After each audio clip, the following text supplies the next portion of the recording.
समझ में आया? और जैसे याद करो कॉर्क का बिहेवियर पलट जाता है नहीं, कॉर्क रियलिटी में क्या पॉजिटिव, अरे कॉर्क रियलिटी में क्या पॉजिटिव मास है, मास नेगेटिव नहीं होता ना, तो बता मास नेगेटिव नहीं होता तो बता आप जानते हो कि नीचे जाएगा, मास तो नीचे जाएगा, लेकिन वही कॉर्क जब पानी में आता है तो ऊपर जाने लगता है। हाँ, तो एक तरह से वहां पे नेगेटिव मास भी अगर कॉर्क को लगा दोगे तो क्या कुछ गलत हो गया क्या? फोर्स तो नहीं समझना है क्या? अगर सिस्टम को आप थोड़ी देर के लिए भूल जाते हो, क्योंकि सिस्टम इतना कॉम्प्लेक्स है, बाइंड फोर्स जैसा थोड़ी है कि weight of the liquid displace लगा दिए भाई हम समझ गए। तो अगर आप सोचो मैं ये कह दूं कि जैसे सिस्टम में गया वो कॉर्क, पानी के बाइंड फोर्स को भूल जाओ और मान लो कि कॉर्क के पास नेगेटिव मास है तो ग्रेविटी इधर है तो ऊपर जाएगा ना भाई। तो लोग सिस्टम का कॉम्प्लेक्सिटी से बचने के लिए होल्स को इजाद कर दिए। समझ में आया? सिस्टम इतना कॉम्प्लेक्स है कि एक एक चार्ज का इन्फ्लुएंस अगर देखने जाओगे तो आप पगला जाओगे। और लोग बोलते हैं कि भैया वहां पे क्या है, होल्स। और सच बात है कि वहां पे इलेक्ट्रॉन है, वहां पे इलेक्ट्रॉन की बिहेवियर पलट जाती है। समझ में आया? और इलेक्ट्रॉन वहां पे निगेटिव मास जैसा बिहेवियर दिखाने लगता है। इलेक्ट्रॉन के पास है positive mass, but behaviour shown by electron जो है वो निगेटिव मास जैसा है, जैसे कॉर्क जैसा है। तो इसको समझ लो, मैं मेरी भावनाओं को समझू, समझ में आ रहा? हाँ, ये इसको हम लोग समझ सकते हैं। समझ में आ रहा ना? और इलेक्ट्रॉन कह सकते हैं कि वहां पे अगर आप बताओ, वहां पे अगर आप सिस्टम को थोड़ी देर के लिए भूल जाओ तो इलेक्ट्रॉन को निगेटिव मास मान के चलोगे तो आप बोलो सही है कि नहीं? सही है ना? मैच करने लगेगा ना हमारा। बोलो एकदम अच्छे समझ में आ गया, एकदम अच्छे समझ में आ गया। तो सिस्टम से बचना है तब इलेक्ट्रॉन को निगेटिव मास लगा दो, और अगर सिस्टम से नहीं बचना है तब एज यूजुअल जैसे सोचते हो वैसे चलो। जैसे हम तुम्हें बता रहे हैं कॉर्क को समझना है तो बस ऐसे समझो, ऐसे समझो कि ग्रेविटी में इसके पास पॉजिटिव मास है, पानी के अंदर जैसे जाता है तो पानी के सिस्टम को तो आप भूल जाओ क्योंकि बहुत कॉम्प्लेक्स है। तो भाई कौन, अगर मान लो मुझे बाइंड फोर्स निकालने में दिक्कत हो रहा है, मेरा पसीना छूट रहा है, गर्मी का दिन है भाई, तो क्या करें? तो फिर ठीक है हम भूल जाते हैं, हम बोलेंगे कॉर्क के पास नेगेटिव मास है इसलिए ऊपर जा रहा है, सिस्टम में जाता है कॉर्क के पास नेगेटिव मास हो जाता है।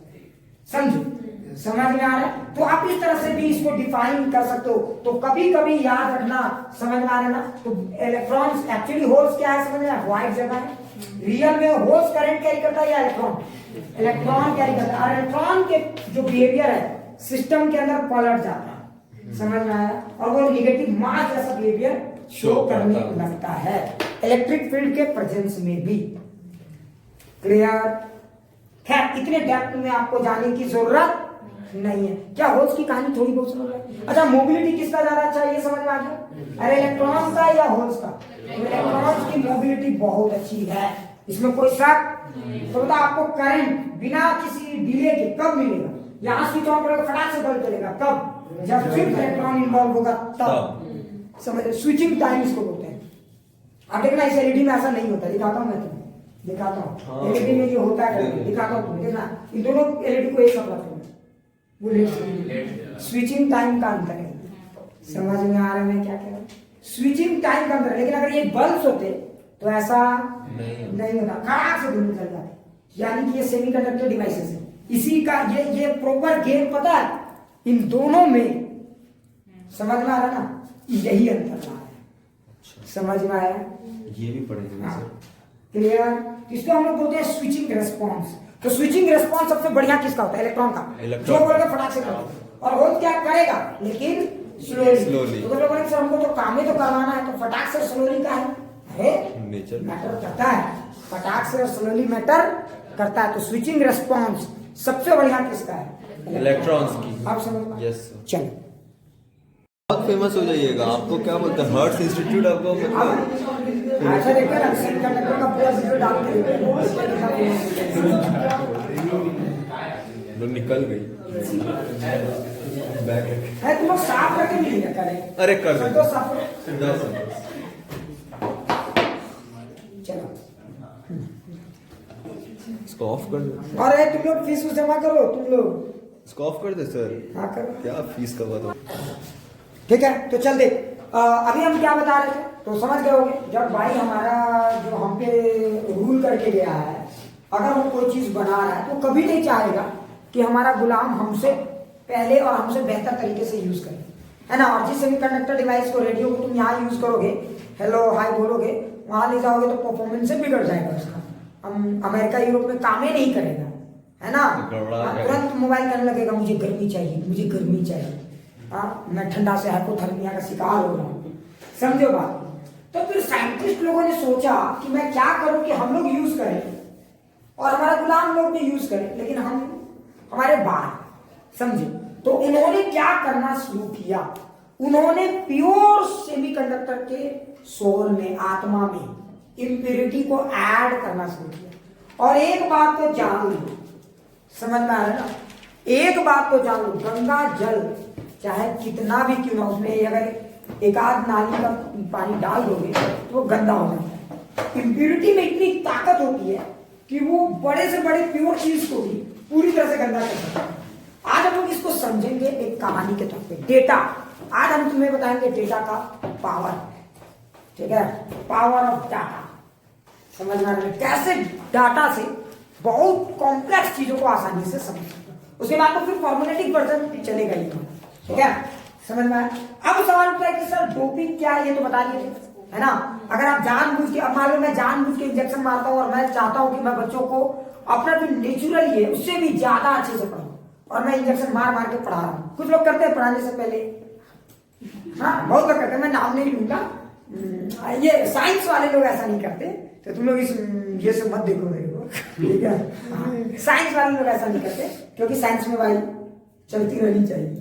लेकिन जो लोग जीके जीएस से रिलेटेड फील्ड है, पटना में मैं गया हूँ, तो मैंने ऐसा सुना है, ठीक है, कि लोग लेके फिर स्टेज में उतरते हैं, शुरू हो जाते हैं, ठीक है, ऐसा मैंने सुना है। मैं कोई कंफर्म डेटा नहीं कह सकता। अब आगे बढ़ते, ठीक है। तो मेरा कहने का मतलब है, अगर आप डेलिबरेटली, जानबूझ के अपने परफॉर्मेंस को इंक्रीज करने के लिए अगर कुछ लेना शुरू करते हो, that is said to be doping. समझ रहा है। जैसे अभी मैं चाय लेकर आया हूं आप परफॉर्मेंस को ठीक ठाक रखने के लिए, तो ये भी एक तरह का डोपिंग ही है। मैंने जानबूझ के चाय पी है, समझो, ये भी एक तरह का डोपिंग है। लेकिन डोपिंग में इतनी ताकत है, इतनी सी चाय इतना सा बॉडी को पूरी तरह से चार्ज कर सकता है। समझ में आ रहा है ना। तो डोपिंग का आप समझ में आ गया क्या होता है। जानबूझ के अगर आपने कुछ किया है अपने परफॉर्मेंस को इंक्रीज करने के लिए, that is said to be doping. अच्छा, डोपिंग करने से पहले, चाय पीने से पहले मैं प्योर सोल था कि नहीं था? हाँ, सोल विदाउट कैफीन, है ना। लेकिन जैसे मैंने चाय ले लिया, अब मैं इम्प्योर सोल हूं, तो सोल विद कैफीन। समझ में आया। अब क्या क्या लोग कहते हैं वो समझे, है ना, बातों को समझो। तो विदाउट कैफीन जब मैं था, मैं क्या था, इंट्रिंसिक। विदाउट कैफीन जो था मैं क्या था, इंट्रिंसिक। और विद कैफीन जब मैं आ गया तो क्या हो गया, एक्सट्रिंसिक। अब यहां पे साइंटिस्ट को लगा कि अब हम क्या करें कि सेमीकंडक्टर डिवाइसेस की परफॉर्मेंस कम टेम्परेचर में भी इंप्रूव हो जाए। तो उन्होंने सेमीकंडक्टर डिवाइसेस के साथ डोपिंग करना शुरू किया। ये डोपिंग की भी अपनी एक टेक्नोलॉजी है। जैसा हम पढ़ते हैं, इतना आसान नहीं है कि लिए और एटम को फ्यूज करा दिया, ऐसा नहीं। इसकी भी अपनी एक टेक्नोलॉजी है, और कंपनियां उसी टेक्नोलॉजी का पैसा आपको देती है। समझ में आ गया, क्लियर। अब जरा समझते हैं क्या है। अरे बिल्लियां है भाई, हाँ हाँ ठीक है, हाँ? हाँ। समझ में आ रहा है। अब आगे बढ़ते हैं। आप देखो, अभी मैं बहुत खतरनाक कमेंट्स कर सकता हूँ, पता है ना। चला आगे बढ़ते, बाप रे बाप, छोड़ दीजिए, ठीक है। हाँ, ध्यान से सुन, मैं क्या था भटका लिए तुम लोग। डोपिंग लोअर मतलब परफॉर्मेंस। नहीं, बहुत अच्छा टॉपिक में मैं चला रहा था। तुम लोग ना ऐसा रिएक्ट करते हो कि पूरी तरह से खेल बिगड़ गया। हाँ, तो क्या चलो, अब हम डोपिंग करें। अच्छा, एक बात होता है, एक इंसान जब डोपिंग करता है, खुद पे डोपिंग लेता है, तो क्या वो, अब मान लो अपना परफॉर्मेंस इंक्रीज करना है, तो क्या घोड़ा वाला स्ट्राइड ले, क्या बोलते हैं उसको, घोड़ा वाला ये लेगा क्या, हिलाने लगेगा बात समझ। तो डोपिंग करने का भी तरीका है, ऐसा नहीं है जैसे तैसे डोपिंग कर सकते हो। तो बता, आप जब डोपिंग करोगे, समझने की कोशिश करो, तो जब इंसान डोपिंग अपने में करता है, तो वो जो क्या बोलते हैं उसको, हार्मोन, स्टेरॉइड्स, क्या क्या बोलते हैं जो, ठीक है, वो लेता है तो अपनी कंपेटेबल होता है। तो जब आप ग्रुप 4 के साथ डोपिंग करोगे, तो किसकी डोपिंग करोगे, लॉजिक से सोचो। अब उसके कंपेटेबल कौन है, ये एक बड़ा इंटरेस्टिंग मुद्दा है। उसके साथ कंपेटेबल कौन है, तो साइज का भी ध्यान रखना होगा कि एटम का जो प्योर सॉल का जो साइज है, इम्प्योर सॉल का भी साइज मैच करना चाहिए। ये तो ऐसा नहीं है ना कि प्योर साइज का एटम इतना बड़ा है और इम्प्योर साइज का एटम इतना बड़ा लिया है, तो ये डोपिंग चलेगा नहीं। और मुझे ऐसी डोपिंग करनी है जो चले, ठीक है। तो मैं क्या करूंगा, ग्रुप 4 को किसके साथ अटैच करने की कोशिश करूंगा। तो देखो, ग्रुप 4 में कौन कौन आते हैं, कार्बन, सिलिकॉन, जर्मेनियम। तो मैं ग्रुप 4 को किसके साथ अटैच करने की कोशिश करूंगा, बताओ, मैं ग्रुप 4 को किसके साथ अटैच करने की कोशिश करूंगा? तो मैं ग्रुप 4 को 3 के साथ अटैच कर सकता हूं, क्योंकि इनके साइज रिलेटिव होते हैं, समझ में आया? या फिर ग्रुप 5 के साथ भी अटैच कर सकता हूं। तो आप देखोगे कि जब ग्रुप 3 का ग्रुप 4 के साथ डोपिंग करोगे तो बिहेवियर बिल्कुल अलग आएगी, समझ में आ रहा? ग्रुप 4 का अगर ग्रुप 5 के साथ करोगे तब तो खैर, अगर इससे आसमान वाली बिहेवियर आती है, इसमें पाताल वाली बिहेवियर आती है। मतलब ये भी बड़ा मैटर है कि आप ग्रुप 4 का किसके साथ डोपिंग करो। ये कोरोना वायरस का वैक्सीन जैसा मत समझना कि कोई प्लेटफॉर्म का वैक्सीन ले लिए, एक के काम होगा, सेफ्टी एफिकेसी कुछ नहीं बात, समझो। मतलब समझ लो ना, अगर वैक्सीन आ गए, एक वैक्सीन ये कुछ और कर दिया, एक वैक्सीन ये कुछ और कर दिया, तो समझो। तो यहाँ पे ग्रुप 3 के साथ डोपिंग करोगे तो बिहेवियर बिल्कुल पलट जाए, और ग्रुप 5 के साथ करोगे पलट जाए। अच्छा, सवाल क्या, ग्रुप 3 में कौन कौन आते हैं, किसी को याद है? ग्रुप 3 में कौन कौन? बोरोन में आते हैं, बोरोन, एल्यूमिनियम, गैलियम, इंडियम, है ना, ये सब आते हैं। हाँ ठीक है, यही सब आते हैं, क्या ये करना, ठीक है। और ग्रुप 5 में कौन आते हैं? नाइट्रोजन वाले, नाइट्रोजन, है ना, फॉस्फोरस, एस, हाँ, मुझे भी चला। अच्छा आप जरा सोचो, तुम जरा सोचो। अच्छा एक बात बता, तुमने सुना होगा डायगोनल रिलेशनशिप वगैरह वगैरह, तो वो सब में तुम लोग उलझ के अपना देख लो, मैं उस पर नहीं जाऊंगा, ठीक है। अब सोचो, मैं ग्रुप 4 को ग्रुप 3 के साथ भी कर सकता हूँ, ग्रुप 4 को ग्रुप 5 के साथ भी करूंगा, लेकिन सवाल उठा, सर ग्रुप 4 को ग्रुप 5 के साथ डोपिंग कैसे किया जाता है? मोटा मोटी मैं समझाता हूँ, एक मोटा मोटी है, ये अब मैं फैब्रिकेशन थोड़ी पढ़ा रहा हूँ, इंजीनियरिंग, देखो साइंस और इंजीनियरिंग में अंतर पता होना चाहिए आपको, समझ में आ रहा है? तो मैं फैब्रिकेशन नहीं पढ़ा रहा, एक मोटा मोटी आइडिया बताता हूँ। मान लो कि तुमने सिलिकॉन लिया, इसको पिघला दिया, तुमने 10,000 लीटर सिलिकॉन लिया, 10,000 लीटर सिलिकॉन, और इसको पूरी तरह से पिघला दिया, 10,000 लीटर सिलिकॉन, और इसको पूरी तरह से पिघला दिया, और ग्रुप 5 का कोई एक ले लिया, मान लो फॉस्फोरस, समझाने के लिए बताओ, इसको भी लिए। अब ये कितना ले भाई, ये भी बड़ा अच्छा मुद्दा है, तो 10 पावर 7 का रेशियो लेंगे हम, मतलब 10,000 लीटर का सिलिकॉन लिए ना, और हम मात्र उसमें मिलाएंगे 1 ml का, समझ में आ रहा है, फॉस्फोरस, सिर्फ 1 ml का फॉस्फोरस।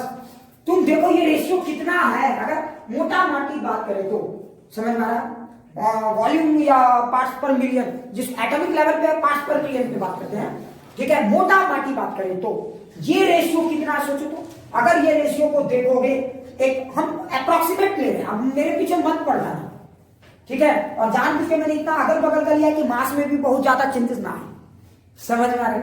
अगर मोटा मोटी बात करें तो देखो ये रेशियो कितने का है, 10 पावर 4 और 10 पावर -3, मतलब 10 पावर 7:1 का रेशियो है भाई ये। मतलब तुम 10,000 लीटर सिलिकॉन का ये लो, और 1 ml, समझ में आ रहा है, 1 ml का फॉस्फोरस का बूंद मिला के फिर पूरा अच्छे से मिक्सचर कर दो, एकदम जबरदस्त ब्लेंडिंग कर दो उसका। अब फिर उसको सुखा दो, तो वो जो क्रिस्टल मिलेगा, अब वो मिक्सचर मिलेगा कि नहीं, ग्रुप 4 और ग्रुप 5 का मिलेगा ना भाई, मिलेगा ना वो ग्रुप 4 और 5 का। लेकिन उसमें खास बात क्या है, वो डोप हो चुका है कि नहीं, उसमें डोपिंग हुई है, समझ में आ रहा है। और आपने ग्रुप 4 का डोपिंग किसके साथ किया है, बोलो, अरे ग्रुप 4 का डोपिंग किसके साथ किया आपने, ग्रुप 5 के साथ किया है। अब सवाल उठा कि जब ग्रुप 4 का डोपिंग हमने ग्रुप 5 के साथ कर दिया, ऐसा क्या होगा, तुम जरा सोचो क्या हुआ होगा। अच्छा ये डोपिंग का रेशियो कितना, 10 पावर 7:1, ये डेटा क्या कहता है वो तो बाद में बात करेंगे, होता इससे क्या, पहले ये समझो, इस डोपिंग से होता क्या है पहले ये समझो। अच्छा एक बात बताओ, सिलिकॉन के पास कितने हाथ हैं, 4, अरे जरा सोच, सिलिकॉन के पास कितने हाथ हैं, 4, तो ये 4 है, तो ये अगला सिलिकॉन से जब मिल रहा था तो इसका 4 हाथ, एक हाथ एक सिलिकॉन से मिला, इधर एक हाथ इस सिलिकॉन से मिला, एक हाथ इस सिलिकॉन से मिला, और एक हाथ इस सिलिकॉन से मिला। अरे समझ में आ रहा है कि नहीं, तो इस तरह से ये अपना कंप्लीट कर ले रहा था कि नहीं। लेकिन जरा सोच अगर कोई फास्फोरस 5 एटम वाला, 5 इलेक्ट्रॉन वाला पड़ जाए तो ये तो 40 सिलिकॉन के साथ ना दोस्ती करेगा, ओह फील नहीं आया, अरे ये 40 सिलिकॉन के साथ दोस्ती करेगा कि नहीं करेगा, तो जरा सोचिए 4 के साथ दोस्ती किया ना। अब बता, अगर इसका देखो, अब ये फास्फोरस क्या हुआ, फास्फोरस के अपने 5 बच्चे थे, ये कोयल और कौवे वाली कहानी पे आ गई। याद करो, कौवा अपना अंडा कभी नहीं सेकता, हमेशा कोयल के घोंसले में रख देता है, समझो बात, समझ में आ रहा है। और अब वो कोयल हमेशा इसी गलतफहमी में रह जाता है कि वो अपने बच्चों को सीख रहा है, और जो अंडा गिरा, अच्छा उल्टा हो गया, ठीक है भाई, साइंस के मैं भी मुझे देख समझो बातों को, मेरी भावनाओं को समझो। हाँ, हम लोग को भी नहीं पता। सर वो बायोलॉजी के चैप्टर का एक केस है जैसे पैरासाइटिज्म बोलते हैं। अच्छा हाँ ठीक है तब तो नहीं बढ़ने का, अब आगे बढ़ने का, सॉरी अब आगे बढ़ने का। देखो ठीक है ये केस उल्टा है किसी ने, लेकिन चलो मान लो ना मास्टर पलटा है, आगे बढ़ते हैं। तो हम लोग कहाँ थे? जरा ये फास्फोरस जो है अपने 5 बच्चों के साथ खुशी खुशी था, जैसे इस इलाके में आया इसने अपने 4 बच्चों को लगा दिया 4 के साथ, और इस फास्फोरस के अपने ही एक इलेक्ट्रॉन पे पकड़ कमजोर हो गई कि नहीं? Yes sir. अरे पकड़ कमजोर हो गई ना। अब बताओ वो इलेक्ट्रॉन इजिली अवेलेबल है कि नहीं? अरे वो इलेक्ट्रॉन अब इजिली अवेलेबल है कि नहीं? उस इलेक्ट्रॉन को अगर थोड़ी सी भी इतनी सी भी एनर्जी मिल जाएगी वो आसानी से ऊपर चला जाएगा कि नहीं? जाएगा कि नहीं जाएगा? क्योंकि देखो ये फास्फोरस का 4 तो इंगेज हो गया, लेकिन एक लावारिस रह गया ना, और ये गर्जनने के सामने दारू बैठ के पी रहा है। जरा से गर्जन को ले जाने दे, इसको तो मान के चले हटाओ। मेरा 4 लोग काम काज में लगा हुआ है ना, चारों ठीक है, ABCDE। अच्छा तुम दारू पी, कोई बात नहीं, जा बात को समझो, 4 लोग ठीक है ना भाई, गार्जियन की इस बात की तसल्ली। अच्छा ये बताओ ये इलेक्ट्रॉन फ्री है तो ये लैटिस में पूरे ये स्ट्रक्चर्स के अंदर क्या ये फ्री मूव करेगा कि नहीं करेगा? थोड़ी सी भी टेम्परेचर में करेगा कि नहीं करेगा? अच्छा लॉजिकली बताओ इसकी एनर्जी ज्यादा है या कम है? इसकी एनर्जी ज्यादा या कम? इलेक्ट्रॉन की थोड़ी ज्यादा है, पकड़ कम थोड़ी एनर्जी ज्यादा। अच्छा बताओ अगर थोड़ा सा भी देखोगे इस इलेक्ट्रॉन को आप कहाँ ढूंढ पाओगे? अगर खोजने जाओगे तो कहाँ मिलेगा? कंडक्शन बैंड में या वैलेंस बैंड में? कंडक्शन बैंड में या वैलेंस बैंड में? थोड़ा सा भी टेम्परेचर में कहाँ पे मिलेगा? कंडक्शन बैंड में मिलने के बहुत अच्छे चांस है। अच्छा बताओ ये इलेक्ट्रॉन कंडक्शन बैंड में मिला, क्या वैलेंस बैंड में कोई वैकेंसी रह गई क्या? कोई खाली जगह रहा क्या? अब कोई खाली जगह नहीं रहा। बात समझो, समझ में आ रहा है? अब कोई खाली जगह नहीं रहा।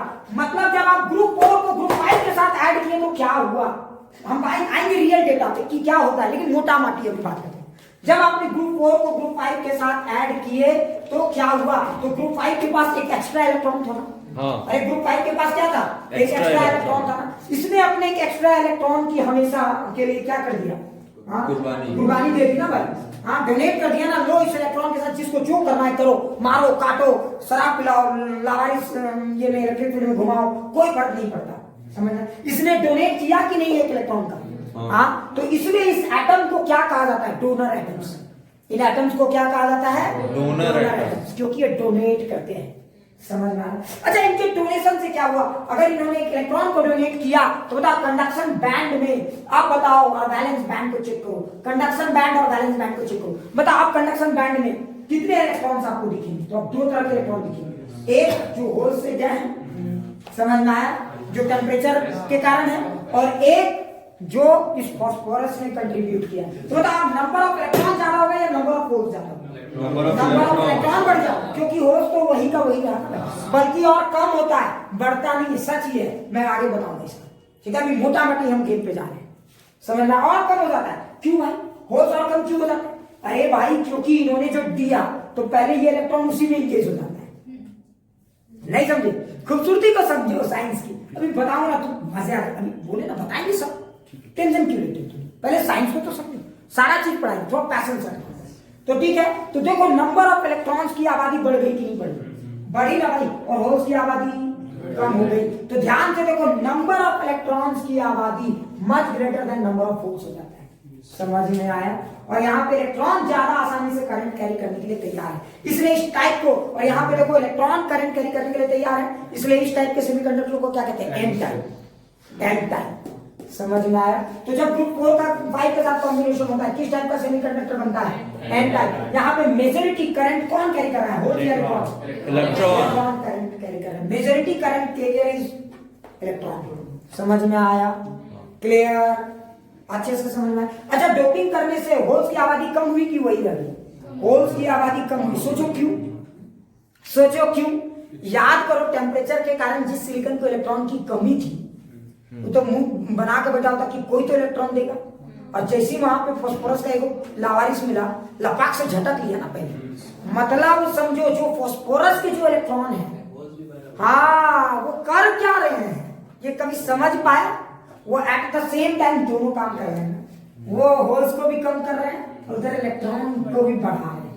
इसीलिए होल्स बहुत तेजी से घटता है। आप जितना सोचते हो उससे ज्यादा तेजी से होल्स की काउंटिंग घटती है। ऐसा मत समझो होल्स वही रहता है, होल्स की काउंटिंग घट जाती है क्योंकि फास्फोरस वहां पे दो काम कर रहा है। वो जहां पे जिन जिन सिलिकॉन को इलेक्ट्रॉन की जरूरत थी उनको भी तो कुछ कुछ दे दिया। हाँ, और अच्छा क्या ये सबको दे दिया? नहीं दे दिया।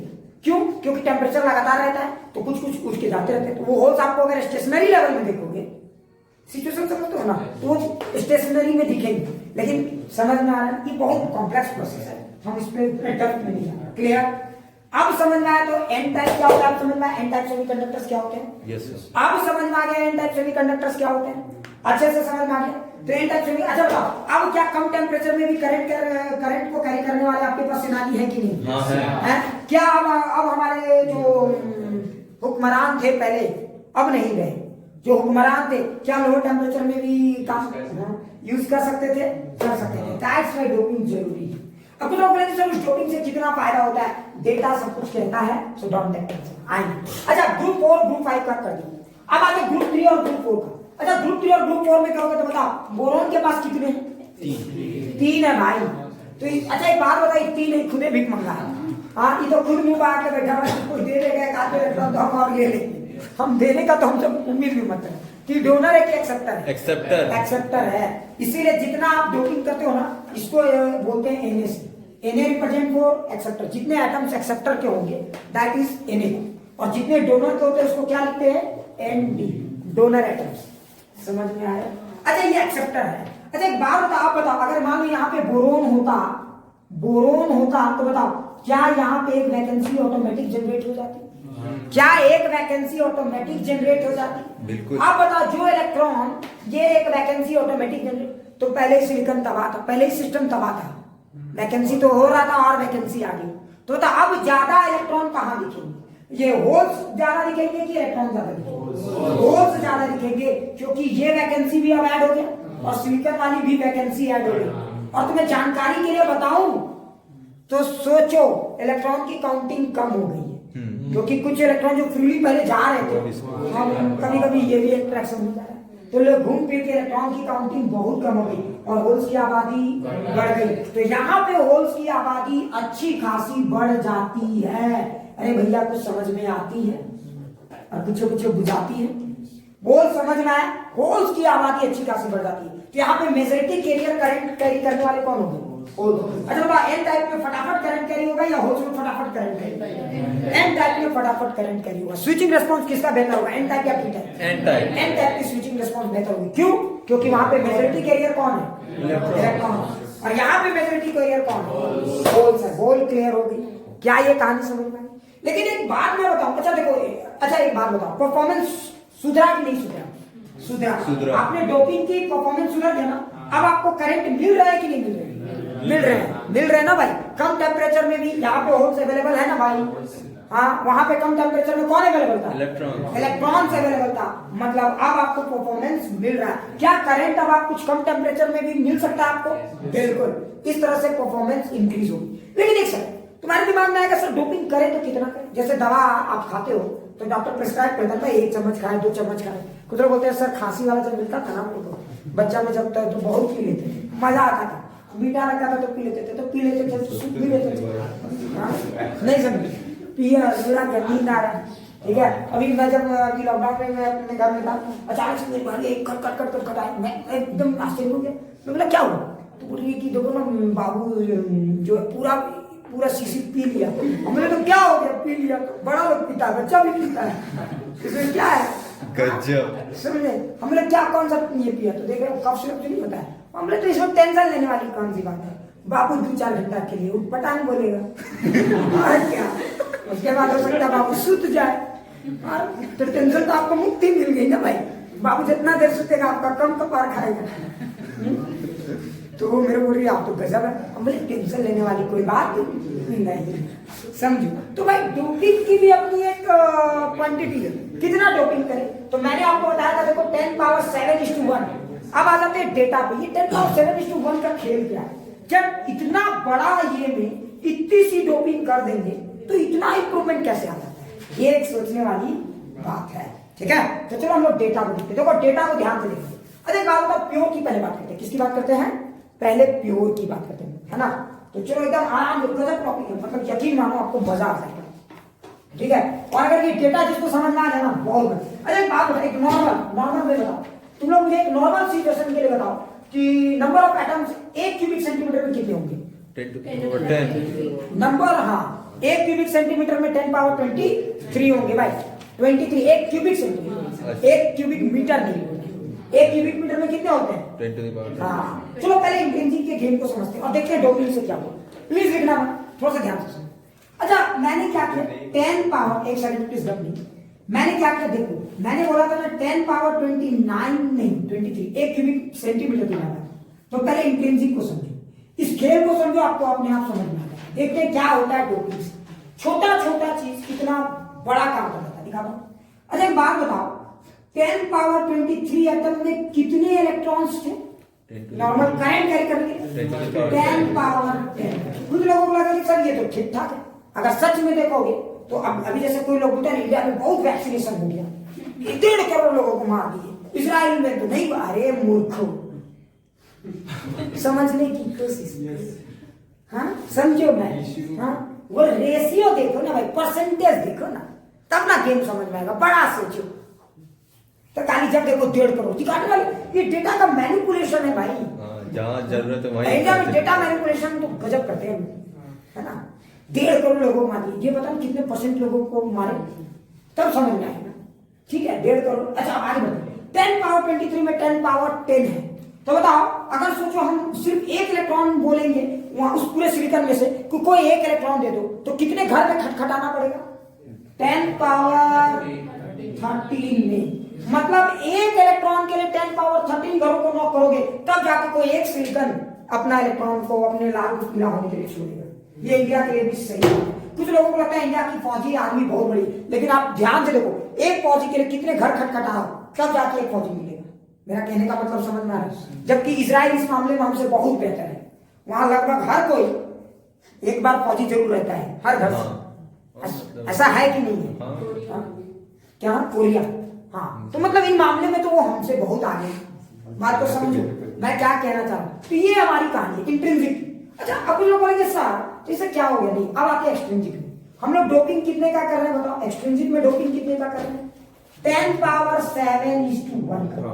मतलब हर 10 पावर 7 सिलिकॉन के बाद हमारा फॉस्फोरस है, हमने अपना भेदिया समझते हो ना, हम लोग जो अपने क्या बोलते हैं जासूस बैठा रखे हैं, समझ में आ रहा? कितने घरों के बाद, तो हर 10 पावर 7 के बाद हमारा एक जासूस है। तो पता चला यस कह रहा है सर आपका ये जासूस क्या उखाड़ लेगा 10 पावर 7 के सामने? 10 पावर 7 वाले लोग जो पीटने लगेंगे, अरे एक जासूस भारी पड़ सकता है, जेम्स बॉन्ड नहीं हमारा। समझ में आ रहा है? मैं प्रूव करके दिखाता हूं कैसे।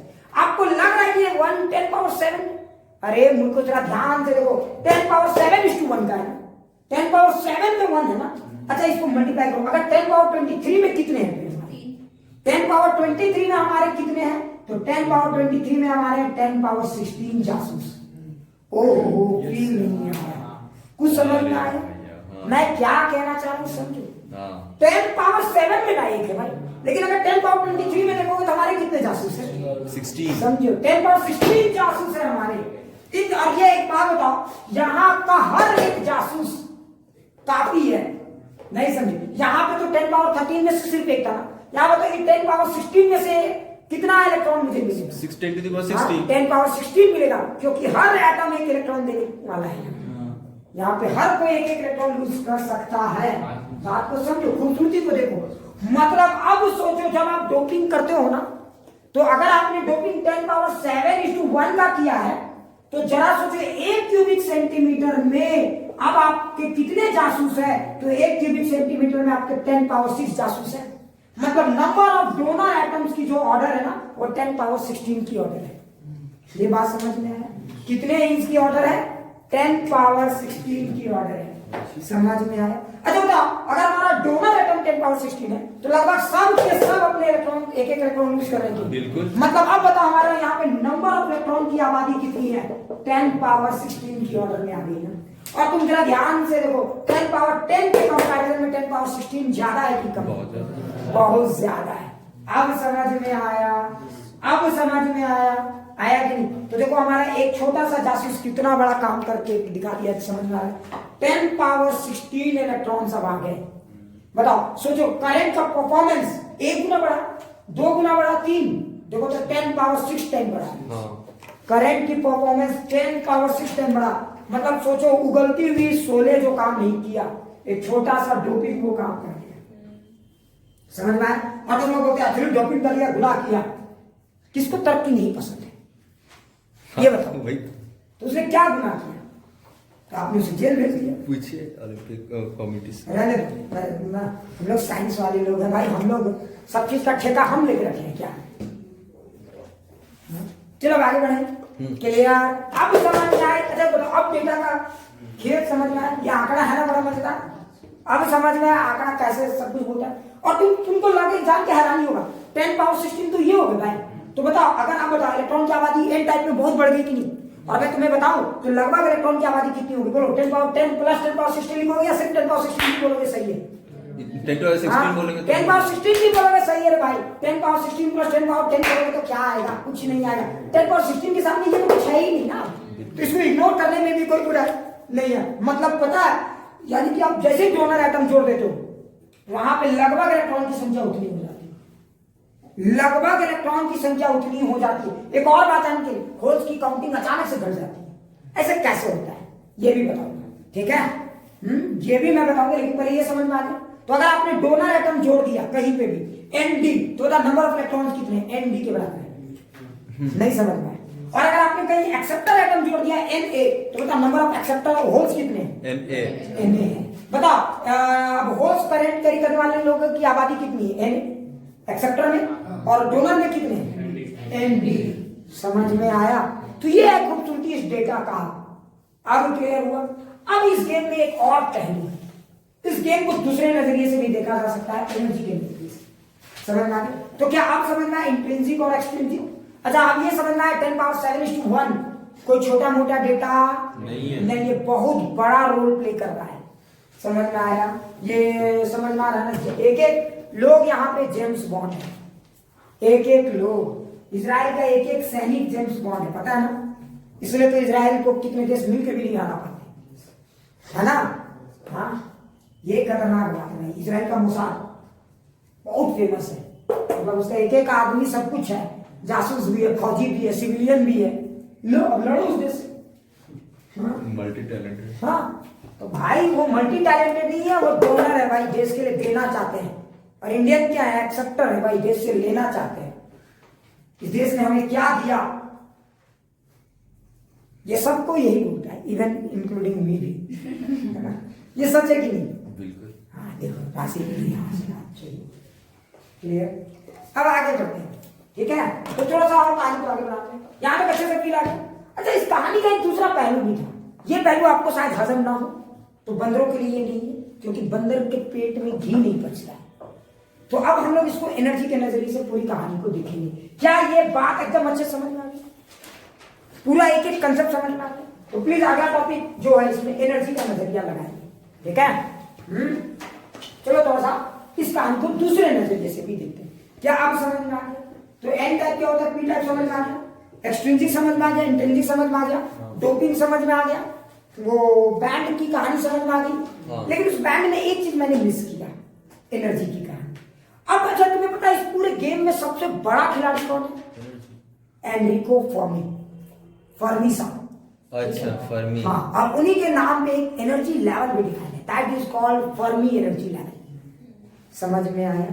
ठीक है। सवाल तो ये फर्मी एनर्जी लेवल क्या है, ये बेसिकली क्या है?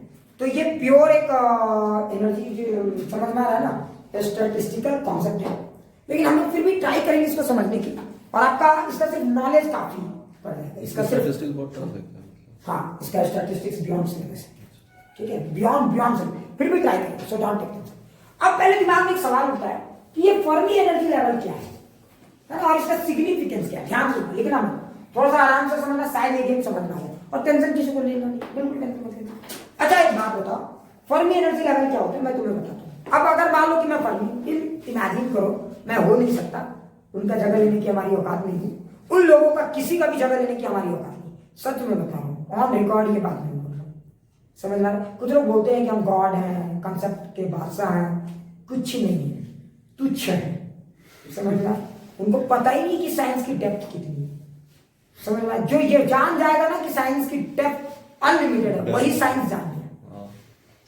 समझ में? अब जब कहता है कि हम बादशाह हैं, हमको सब अकबर की तरह सलाम करो, समझ में है ना, तो अब आगे डैश डैश है। अब हम मान लेते कि हम अगर फर्मी है, इमेजिन करो, ठीक है। अब 11th के बच्चों को कैसे समझाना है मुझे, ये बड़ा इंटरेस्टिंग पॉइंट है। अब हम फर्मी है और मुझे डिफाइन कर रहे हैं यहाँ पे फर्मी एनर्जी लेवल, और ये मान लो हमारा एनर्जी का ये वाला एक्सिस है, ठीक है। अच्छा एक बात बताओ, अगर एनर्जी का एक्सिस है तो वाटर को देखोगे, वाटर को देखोगे तो वाटर के जस्ट नीचे वाटर के मॉलिक्यूल के मिलने के चांसेस लगभग 100%। हाँ।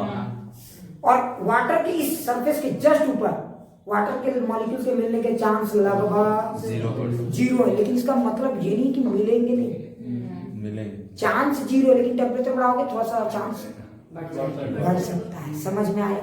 अब सवाल है, तो यहाँ पे मिलने का चांस 0, यहाँ पे मिलने का चांस नहीं, तो यहाँ पे ये वाटर का लेवल डिफाइन कर रहा है। तो उसी तरह से एक एनर्जी लेवल फर्मी साहब ने डिफाइन किया है। उन्होंने कहा है जहां पे इलेक्ट्रॉन के मिलने का चांस 100% है और जिस लेवल के बाद इलेक्ट्रॉन के मिलने का चांस नहीं है, उस लेवल के, उस एनर्जी के लेवल को हम क्या कहेंगे? Fermi energy. समझ में आएगा? क्लियर? मतलब अब एक सेकंड कुछ लोग नहीं, इसका मतलब क्या? मैं तुम्हें बताता हूं, जरा ध्यान से सुनो। अगर ये आपका, प्लीज लिखना, ये आपका कौन सा बैंड है? Balance band. बैलेंस बैंड, बहुत अच्छी। और ये आपका कौन सा बैंड है? अच्छा, अब यहाँ पे फर्मी एनर्जी लेवल क्या है? तो देखो फर्मी एनर्जी लेवल यहाँ पे मिड में है। समझ में आया? क्लियर? अब तुम बोलोगे सर इसका मतलब क्या हुआ? ये भी समझिए, मिड में आपने अपने मन से कुछ भी, इसका मतलब ये हो, ध्यान से सुनो। फर्मी बाबा कहते हैं, अच्छा ये भी तो एक एनर्जी है ना, याद है ना? ये भी एक एनर्जी है और ये भी तो एक एनर्जी, अरे याद है? तो फर्मी बाबा कहते हैं कि हमारी भी एक एनर्जी लेवल है। इस एनर्जी लेवल के नीचे देखो तो इलेक्ट्रॉन के मिलने का चांस क्या है? बहुत ज्यादा है। और इस एनर्जी के ऊपर मिलने का चांस बहुत कम है। तो जिस एनर्जी के नीचे आप इलेक्ट्रॉन को ढूंढोगे और मिल जाएंगे, और जिसके ऊपर ढूंढोगे नहीं मिलेगा, उस एनर्जी को हम लोग क्या कहते हैं? फर्मी एनर्जी लेवल, EFI से रिप्रेजेंट करते हैं। समझ में आया? अब इसका देखो, अब इससे ज्यादा आपको नहीं जानना है, लेकिन इसका लॉजिकल मतलब समझ में आ गया। अब मैं तुम्हें एक और चीज बताता हूं, ध्यान सुनो। अगर आप इसके रियल फॉर्मूला पे जाओगे तो फर्मी एनर्जी लेवल बताता है कि, ठीक है, फर्मी एनर्जी लेवल बताता है एक कंडक्शन स्टेट्स, ठीक है। तो उसको फर्मी साहब ने कैसे डिफाइन किया वो लिखो मत, बियॉन्ड सिलेबस है, लेकिन चमकाना जरूरी है। समझ में आ रहा है ना? लोगों को लगता है बहुत साइंस जानते हैं, असल लोगों को लगता है, लेकिन होता कुछ भी नहीं।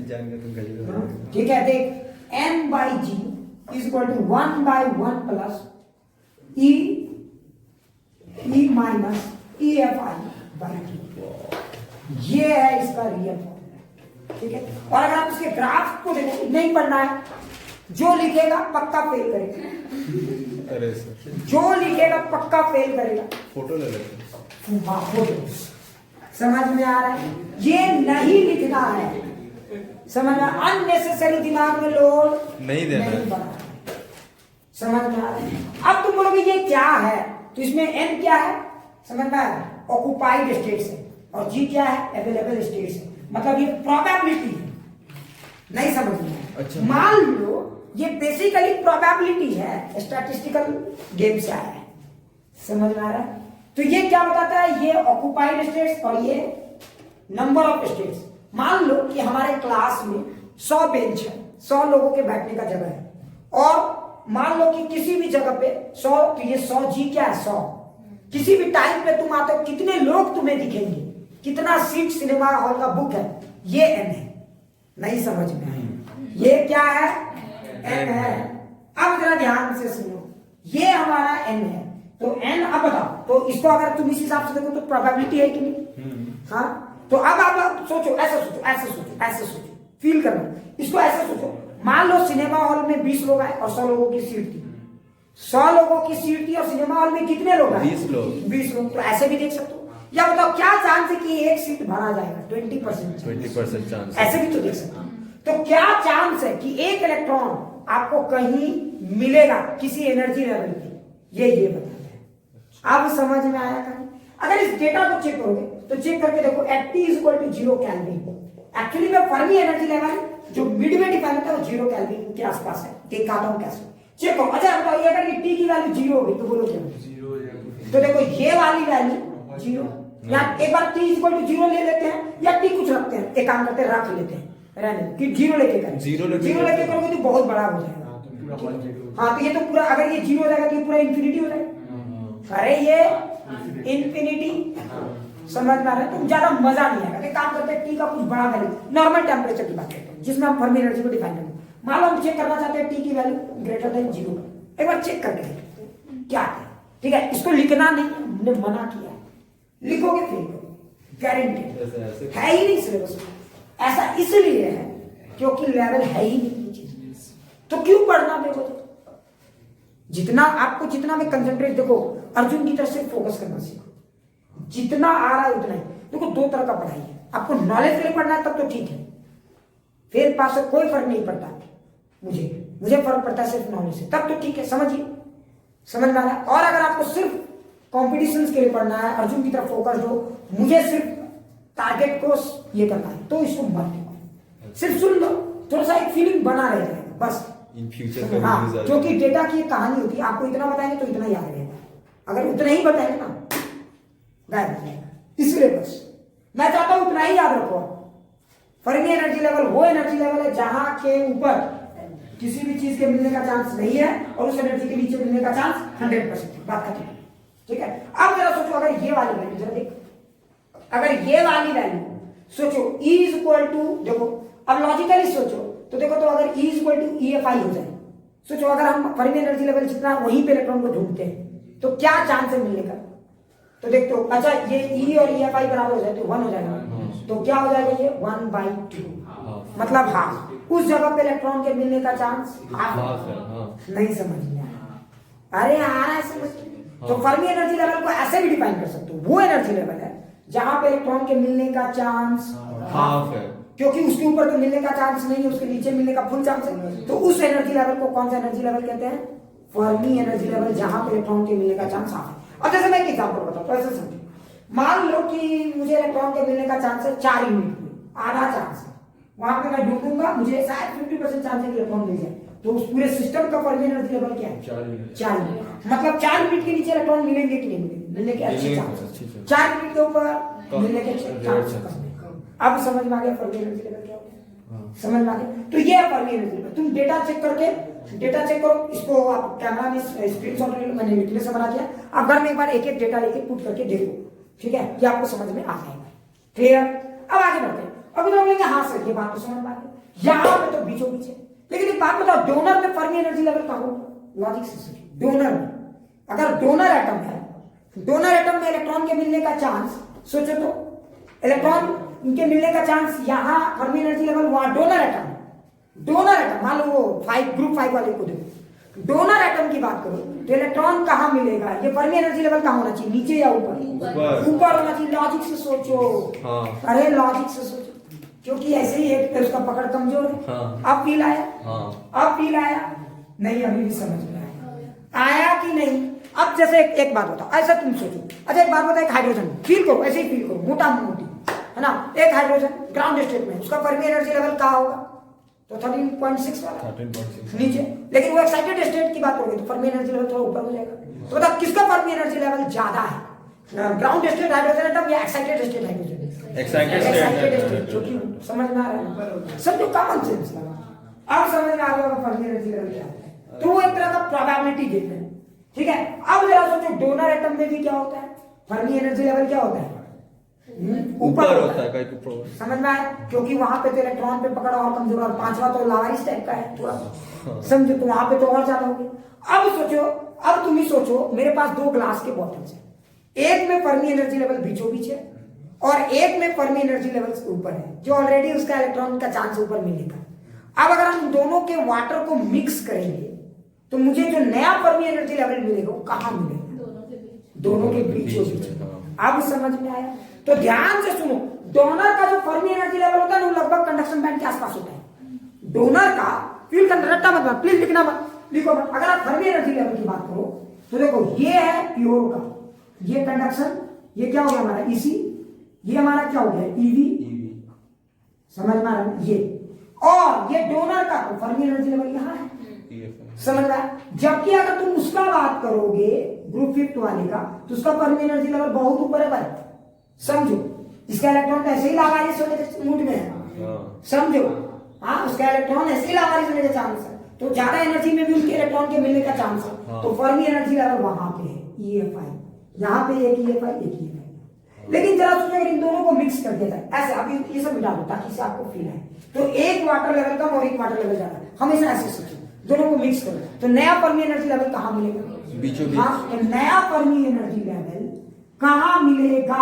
बोलो, नया फर्मी एनर्जी लेवल बीचों बीच मिलेगा या यहाँ कहीं मिलेगा? यहाँ मिलेगा, समझ में? यहाँ कहीं मिलेगा, मतलब अब इलेक्ट्रॉन के होने का चांस इधर भी है।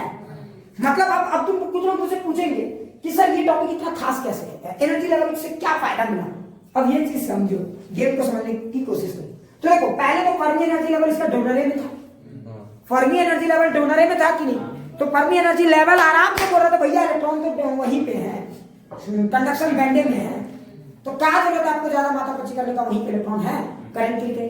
अच्छा, वहां पे प्योर वाले में क्या था? फर्मी एनर्जी लेवल थोड़ा नीचे था, तो इलेक्ट्रॉन आसानी से कंडक्शन बैंड में आपको मिल नहीं रहे थे। लेकिन जरा सोचो, जब आपने मिक्स कर दिया तो फर्मी एनर्जी लेवल थोड़ा शिफ्ट हो गया, मतलब इलेक्ट्रॉन के चांस यहाँ तक है, मोटा मोटी, क्योंकि अब एक एक यहाँ पे तो लोग नहीं बात करेंगे ना, तो एक या करो जैसे एवरेज RMS पर, तुम एक वैल्यू बताओ, एक एनर्जी बात बताओ जहाँ इलेक्ट्रॉन हो सकता है, तो बोल दिए यहाँ पे। तो अब बताओ ज्यादा आसानी से इलेक्ट्रॉन कहाँ मूव कर सकता है? ऊपर, यहाँ से यहाँ या यहाँ से यहाँ, यहाँ से यहाँ। इसलिए हम अब इसको एनर्जी के नजरिए से देखो तो हम ऐसा कहने लग जाते हैं कि डोनर को जब मिक्स कर देते हैं आप, तो जो N टाइप सेमीकंडक्टर है उसमें Fermi energy level conduction band के नजदीक है, तो थोड़ा सा भी टेम्परेचर बढ़ा तो फटाक से सब इलेक्ट्रॉन आपको वहीं मिलने लगा। ये कहने का एक तरीका हो गया। अब फील आया, अब फील आया, अब फील आया मैं क्या कह रहा हूं? तो फर्मी एनर्जी लेवल का अब लॉजिकल मतलब समझना है। फर्मी एनर्जी लेवल का लॉजिकल मतलब यही है कि फर्मी एनर्जी लेवल आपको बता, अब तुम सोचो, तुम हर एक इलेक्ट्रॉन की तो काउंटिंग नहीं रख सकते ना, तो मोटा माटी बात करेंगे एक एवरेज एनर्जी लेवल, जहां पर मान के चलेंगे कि सारे इलेक्ट्रॉन उसके जस्ट नीचे हैं। तो कोई पूछेगा कि बताओ कौन सा इलेक्ट्रॉन आसानी से जा सकता है, तो हम किसको चेक करेंगे भाई? Fermi level. तो हम ये सब एक एक को नहीं लिखेंगे ना, ये तो मुश्किल से जाएगा, हम ऐसे नहीं बोलेंगे, समझ में? अब हम क्या बोलेंगे? हम फर्मी एनर्जी लेवल देख के बोलेंगे। अब हम ये इतना बुद्धि नहीं लगाएंगे कि इलेक्ट्रॉन यहाँ है कि यहाँ है, हम बोलेंगे इलेक्ट्रॉन मोटा मोटी समझने के लिए इधर है, तो यहाँ से जो जितना गैप लग रहा है ये मोटा मोटी है, समझो। तो हम कह सकते हैं अच्छा Fermi energy level conduction band के क्लोज हो गया, समझ में आ रहा है ना? तो मतलब अब गैप कम हो गया, तो फटाक से मिल गया, समझ में आया? क्लियर? अब समझ में आ गया। तो फर्मी एनर्जी लेवल यहाँ पे क्या हो रहा है? थोड़ा ऊपर की तरफ शिफ्ट। बोलो, कंसेप्ट समझ में आ गया? क्लियर? अच्छे से रुको, ठीक है, यहाँ तक क्लियर हो गया। अच्छा, उसी तरह से सोचो एक्सेप्टर में बात करो तो खुद बुक करता, उसका फर्मी एनर्जी लेवल कहाँ था? उसका नीचे था, नीचे था, नॉर्मल उससे भी नीचे था। जब मिक्स करोगे तो और नीचे किसका आएगा? बताओ इलेक्ट्रॉन ज्यादा आसानी से किस में मूव कर सकता है? ऊपर की तरफ, P टाइप, N टाइप, समझ में आ रहा है? N टाइप वाले, क्लियर भाई? इसलिए N टाइप, अब हम इस नजरिए से भी कर सकते हैं कि N टाइप की कंडक्शन बेटर है। हाँ, समझ में आया? यानी तो फर्मी एनर्जी लेवल एक लॉजिकल वे, एनर्जी के नजरिए से गेम को समझें। अच्छा, आप कुछ लोग बोलेंगे सर ये चीज तो हम समझ गए, क्या इसको हम लोग मैथमेटिकली एक्सप्रेस कर सकते हैं? बिल्कुल, लिख के दिखाता हूं मैं इसको मैथमेटिकली कैसे एक्सप्रेस करते हैं। एक सेकंड लिखना, सुनो, सो ज्यादा बुद्धि नहीं लगाना, ठीक है? थोड़ा सा प्लीज ध्यान से सुनो, ध्यान से सुनो, एक एक चीज में बताओ। अच्छा, जरा ध्यान से, अगर ये आपका कंडक्शन बैंड है, प्लीज लिखना है, तो देखिए ये आपका EFI है, फर्मी एनर्जी लेवल, ठीक है? अब एक चीज जान लो, अब जो बता रहा हूं वो आपके किसी भी जगह पे नहीं आए, किस्मत में डैश डैश हो जाए तब भी कम चांस है कि आए। मतलब आप लिख सकते हो, अपनी कॉपी की शोभा बढ़ा सकते हो, लेकिन कभी भी आंखों की शोभा मत बढ़ाना, मतलब देखना मत, देखोगे तो अंधापन के शिकार हो जाओ। समझ में आ रहा है? तो बस ऐसे नॉलेज के लिए बता देता हूं, देख क्या होता है रियलिटी में। अगर तुम बात करोगे ये पानी, इसको हम बोलते हैं EC, इसे हम बोलते हैं EV, समझ में? तो जो नंबर ऑफ इलेक्ट्रॉन्स अभी फिलहाल जो अवेलेबल है, नंबर ऑफ इलेक्ट्रॉन, ये थोड़ा ज्यादा हाई फाई हो गया, नंबर ऑफ इलेक्ट्रॉन जो अवेलेबल है इंट्रिंसिक में, उसको हम रिप्रेजेंट करते हैं NC, ई हमेशा इससे तो कम होगा क्योंकि ये कंडक्शन स्टेट है, टोटल नंबर जो अवेलेबल है उससे तो कम होगा, तो ये माइनस ये, तो इसी माइनस EFI करेंगे पॉजिटिव निगेटिव, तो मुझे इसको निगेटिव करना है, EFI माइनस EC बाई, समझ में आया? ये फॉर्मूला बताता है, जरा ध्यान से देखना, ये फॉर्मूला बताता है, जरा ध्यान से सुनो, ये फॉर्मूला बताता है कि कितने नंबर ऑफ इलेक्ट्रॉन्स आपको इंट्रिंसिक में मिलेंगे। अब इसको चेक करते हैं, जरा देखिए फॉर्मूला सही है कि नहीं। एक बार एम्स में पूछा गया है, इस फॉर्मूले में एम्स, हाँ ये एम्स में एक बार पूछा गया है, इसलिए मैंने लिख दिया इसको, ठीक है? अब इसको याद कैसे करना है, देखो MC number of conduction states, इसको छोड़ ये तो खैर वहां दे दिया था, ये फॉर्मूला दे दिया था, हर एक कंसेप्ट पूछा था। आप कंसेप्ट समझो, इस फॉर्मूले से क्या समझ आता है, ध्यान से देखो। अच्छा इस फॉर्मूले को देखोगे तो देखो T को एक काम करो, अच्छा ये बताओ इसमें, अच्छा एक बात बताओ, मैंने EFI माइनस EC लिखना चाहता है, EC minus EFI minus EFI minus EC, जो कि हमेशा इंट्रिंसिक की काउंटिंग कंडक्शन स्टेट्स जितने भी हैं उनसे क्या होगा, कम होगा, कम होगा ना, इसलिए अच्छा E का पावर पॉजिटिव होने से कम होगा या E का पावर नेगेटिव होने से नेगेटिव, इसलिए मैंने माइनस कर दिया, EFI माइनस EC, ये छोटा है और ये बड़ा है ना, तो छोटा माइनस बड़ा निगेटिव आ गया पहला, तो देखो निगेटिव आ गया। दूसरा, अच्छा एक बात बता, टेम्परेचर बढ़ाओ तो निगेटिव वैल्यू छोटा हो जाएगा, टेम्परेचर बढ़ाओ नेगेटिव वैल्यू छोटा हो जाएगा, तब फिर Ni टेंडिंग टुवर्ड्स NC, फिर ज्यादा से ज्यादा इलेक्ट्रॉन आपको कंडक्शन बैंड में मिलने लगे। ये फॉर्मूला ये समझ में आया, पढ़ना इसको तुम लोग तो बिल्कुल देखो, इधर 4-6 लोग तो देखो, 7-8 लोग, समझ में आया? ये एम्स में बात पूछा गया, इसलिए ऐसे आप लोग गजब कर दिए थोड़ा क्लियर। हाँ सर। अच्छा अब इतना ही नहीं, ये फर्मी एनर्जी लेवल है, इतना ही नहीं। अब तुम सोचो अगर इसका PI की बात करोगे, कौन सा होल्स, हाँ तो उसका होता है MV कंडक्शन, ये MV, अब नितिन विजय सर हमारे फेवरेट। अब आगे बढ़ते हैं E, अच्छा इसमें क्या लिखना चाहिए फॉर्मूला, लॉजिक से बोलो तो EFI और EV से EV minus EFI, EV minus EFI, बहुत समझा, अब समझ में, EV minus EFI by KT। अच्छा कुछ लोग बोलेंगे सर आपको ये याद कैसे रहा, ये एनर्जी गैप है, और देखो ये भी एनर्जी है, नीचे वाला भी KT थर्मल एनर्जी है, हाँ और लिखा भी तो है KT याद करो, हाँ बोल्ट्जमैन काम से आप कैसे समझे, देखो मतलब भाई मानना पड़ेगा इन लोगों को, जो लोग साइंस में अपने आप को गाढ़ खुदा समझते हैं ना, खाली यही फॉर्मूला प्रूव करके मेरे को सर, तो बहुत जगह ऐसे जस्ट लिखा रहता है कि Ni equals to NC e to the power Delhi. हाँ अभी बता रहा हूँ, अभी तो कुछ मत, तू चुपचाप देखते जा, आज मजा आ गया सर, मतलब आप इसमें क्या करना है, ध्यान से। अब जरा सोच, तो ये वाली वैल्यू को देख, समझना। अब मैं तुम्हें भी एक इंटरेस्टिंग फंडा बताऊंगा, तुम लोग को शायद ये चीज अजीब लगता है, यहाँ तक समझ में आ गया। अब अगर आप एक बात बताओ, तो प्योर इंट्रिंसिक सेमीकंडक्टर्स में Ni और Pi की वैल्यू सेम की अलग, सेम की अलग, सेम होती है भाई, ध्यान से देखो। अगर इन दोनों के प्रोडक्ट को करोगे Ni Pi, समझो, समझ में आया, तो ये दोनों वैल्यू तो सेम है, तो इसे हम कहते हैं Ni स्क्वायर, समझ में आया? Ni Pi Ni स्क्वायर, और देखो या Ni Pi भी लिखो, तुम लोग का कोई भरोसा नहीं, तुम लोग गधे यार, Ni square is equal to MC NV होगा, और देखो तो E तो रह जाएगा, और अब इसको ऐड किया ना, तो देखो क्या होगा, EFI कैंसिल, तो EV माइनस EC, तो EV माइनस EC यानी minus forbidden energy gap by KT। अच्छा हाँ नहीं समझे, यही वाला गैप है वो इजी, समझ में आया? ये गैप, एक सेकंड, अब कुछ लोग से क्या मिला है वो लिखना, एक चीज इससे तुम्हें समझ में शायद नहीं आया, इस गेम से क्या होगा, इस गेम से आपको क्या सीख मिली ये समझो, तुम्हें पता नहीं चला शायद, तुम लोग ना एक चीज के शिकार हो गए। मैं बहुत सोच समझ के इसको लिखा हूं, ये लिखने का मतलब मेरा कुछ और, मतलब कुछ और, ध्यान से सोच, क्या मतलब था?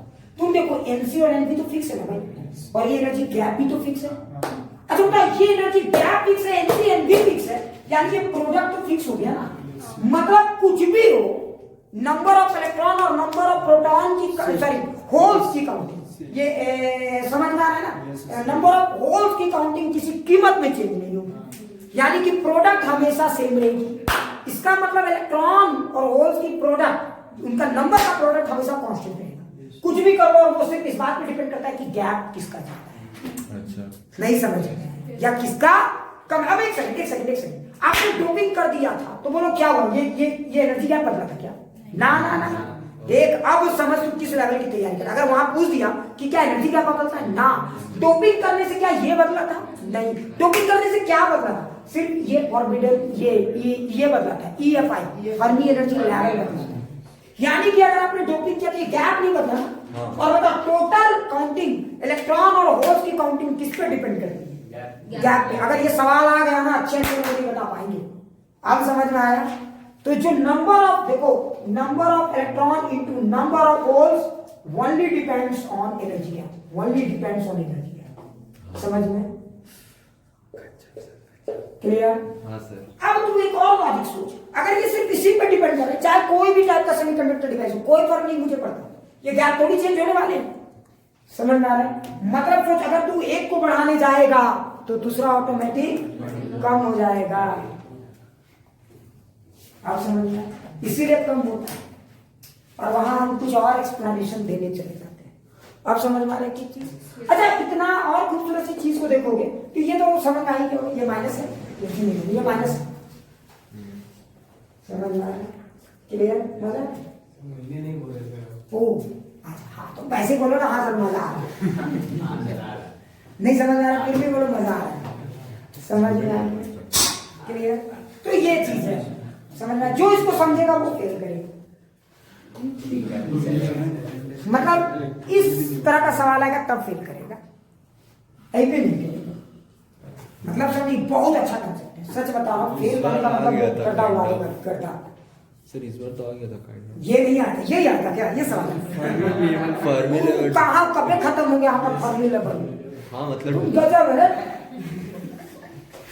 समझ में आ रहा है? अच्छा एक बात होता है, जब हम डोपिंग करते हैं तो फिर क्या होता है? डोपिंग करते हैं तो क्या बदलता है? NI या PI दोनों बदलते हैं, लेकिन दोनों का प्रोडक्ट कभी नहीं बदलता। तो अगर मान लो आपने एन टाइप से डोपिंग कर दिया तो बोलो क्या होगा? एक सेकंड लिखना, सिर्फ सोचो। तो उस समय आपका फर्मी एनर्जी लेवल यहाँ आ जाएगा, डोपिंग वाला है। समझ में आ गया? और अगर ये यहाँ आ गया तो उस समय आप NI की फॉर्मूला क्या लिखोगे? उस समय NI नहीं लिखोगे, नंबर ऑफ इलेक्ट्रॉन्स। तो NI NC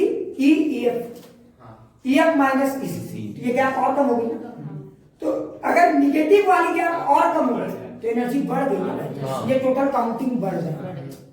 लेकिन तुम ध्यान से देखो ये गैप जिस समय कम होगी, ध्यान से देखो ये गैप बढ़ गई है क्योंकि वहां भी EFI कर गई, तो ये उतनी कम हो गई ना। अच्छा। और प्रोडक्ट हमेशा क्या रहेगा? कांस्टेंट।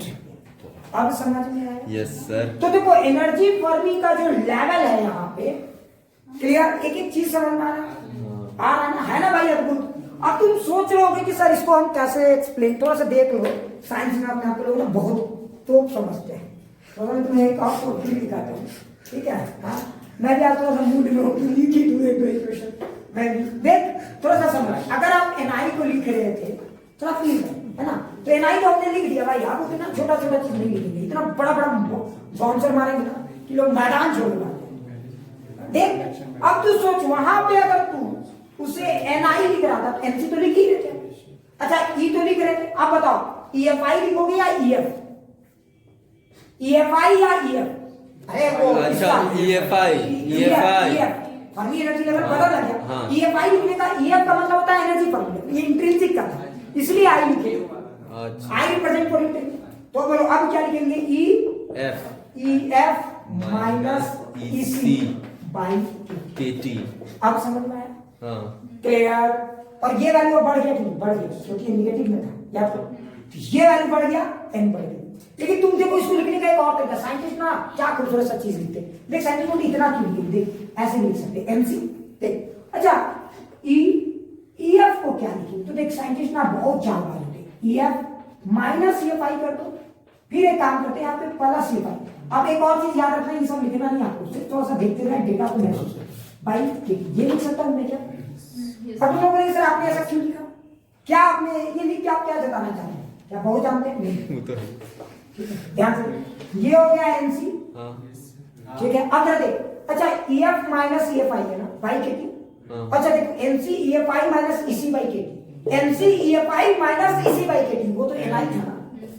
अरे वो इंट्रिंसिक का वैल्यू था ना, लगता नहीं सर, Yes, sir. नहीं समझ में। देखो तो NC EFI minus EC by के, और क्या हो गया EF माइनस EFI बाई के। मतलब आप इसको इंट्रिंसिक के साथ भी तो रिलेट कर सकते हैं नंबर ऑफ इलेक्ट्रॉन्स का।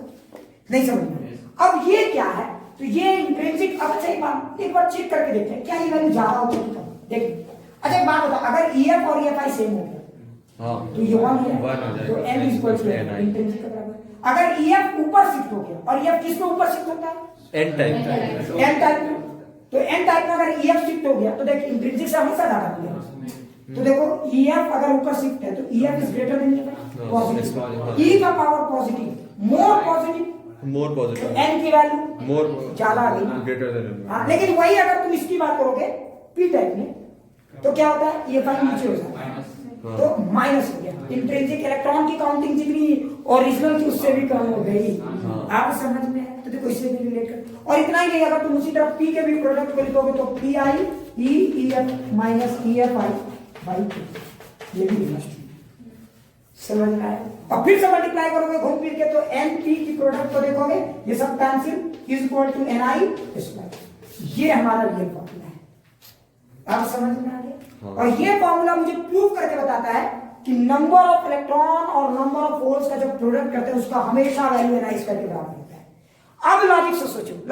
अब मैं तुम्हें डायरेक्ट, तुम याद रखोगे मेरे इस सवाल को, कभी नहीं भूल पाओगे मुझे। मैं अगर तुम्हें जब मुंह जबानी नहीं बनवा दिया कॉम्पिटिशन में तो फिर अब अगर एक सवाल दे दिया NI की वैल्यू दी थी 10 पावर 10, सोच ऐसे ओरली बनाते हैं ना भाई, ये सब सवाल आते हैं। तुम्हें अगर ऐसे नहीं है तो जाके सर्च करके देखना, और ये सब तगड़े सवाल मान जाते, थोड़ा सा बुद्धि लगाना। NI की वैल्यू देती 10 पावर 10, और बोला कि ये इंट्रिंसिक है, और बोला कि हमने डोनर जोड़ दिया 10 पावर 16। तो बताओ नंबर ऑफ इलेक्ट्रॉन कितने, नंबर ऑफ होल्स कितने, लॉजिक से बताओ। डोनर डाल दिया तो 10 पावर 16, तो n equals to 10 to the power number of 16, electron तो 10 पावर 16 हो गए। हाँ वो तो प्योर डोनर के बराबर हो गए। हाँ। अब बताओ नंबर ऑफ होल्स कितने होंगे, 20 माइनस 16, 10 पावर 20 बाई 10 पावर 16, हाँ। 10 पावर 4, 4 वही 10 का पावर 4। नहीं समझे? हाँ सोचो, डायरेक्ट आंसर। नहीं समझ में? इसका मतलब इस फॉर्मूले को फील कर पाए। अब इसमें एक बात बताओ, ये फॉर्मूला में अब समझ में आ गया, तो इस फॉर्मूला में क्या चीज, कौन सा चीज, ये फॉर्मूला किस समझ में है ना। इस फॉर्मूले में तुम जो सोचो कौन सी वैल्यू दी जाएगी और पुट कर देना है, डोनर या एक्सेप्टर की वैल्यू। अच्छा। मेजॉरिटी वाला इसमें मत निकालना, मेजॉरिटी तो डोनर पे डिपेंड करता है ना। हाँ। डोनर, हाँ। तो फिर ये फॉर्मूला का यूज किया माइनॉरिटी के लिए। माइनॉरिटी के ये पॉइंट नोट करके लिखो, ये फॉर्मूला बहुत खास है, एनसीईआरटी में दिया है, सो प्लीज मार्क करके रखो। और याद रखना जिन लोगों को 700 प्लस लाना है नीट में, ये सब देख के ये फॉर्मूला जरूर देख के जाना। अगर ये फॉर्मूला नहीं देखेगा तब फेल करेगा।